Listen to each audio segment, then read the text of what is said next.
In town, Richard leaves the store with his shopping bag. He runs into three bullies he used to go to high school with. The lead bully, Connor McMahon, takes his bag and stomps on it, breaking the toy gun inside. Richard arrives and tells them to leave Richard alone. They don't, and Richard fights the three bullies, leaving them on the ground. However, he says he can't help until Richard is honest about Beck's business.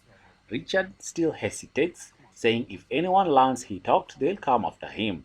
Richard promises to keep him safe. Richard believes him and tells him that Julius Maccabi runs his father's business now and controls every aspect of their lives. Richard isn't sure about what he is shaping. Duffy and Villanueva get surveillance photos of Beck's people unloading the trucks. Pauli overseeing the process, a car arrives and Julius Maccabi, Xavier Quinn, gets out. Richard return to Beck's estate and notices the gate sitting open. Paul is not at his post at the gatehouse. Beck and Duke are leaving as they arrive. Richard heads into the house. Duke puts a bag in the truck. Beck tells Richard that Angel sent them an address in Hartford. The three of them are going to take care of the would-be kidnappers immediately. Richard stalls by saying he needs the bathroom. Once inside, he cuts out through the kitchen entrance and retrieves Angel's gun. He meets Beck and Duke out front.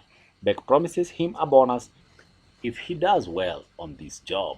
On the way out, Beck tells Richard the ice cream shop owner called and reported what Richard did to the bullies. Duke comments Richard needs toughening up. Beck is quiet, but Richard tells Duke no one asked him for his opinion. They arrive at the address in the dark. Beck orders them to kill the entire gang. Duke and Richard make their way to the safe house. The house looks dark and abandoned, but Richard talks Duke into believing that's what the gang wants them to think. Duke insists on entering first and breaks in the door. Richard gets the drop on him, disarming him and demanding to know where Teresa is. Duke tells him Maccabi will kill him if he tells Richard anything. He doesn't believe Richard will do anything to him. Richard shoots him in the head. With Beck listening for sounds of the fight from where he is waiting by the car, Richard unloads all the gun into the walls and hits himself in the face with the pistol barrel.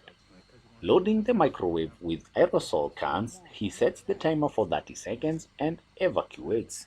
The house explodes in a fireball. Richard runs back to the car and tells Beck to get in. As they escape, he says that Duke is dead, that it was an ambush. He hands Beck Angel's gun, saying one of the attackers dropped it. Beck identifies it immediately, drawing the conclusion that Beck was a traitor. Richard implies that the two missing drivers were in on the ambush as well. He says he has earned the bonus. Beck replies that he has been promoted to number 2 head of the security immediately.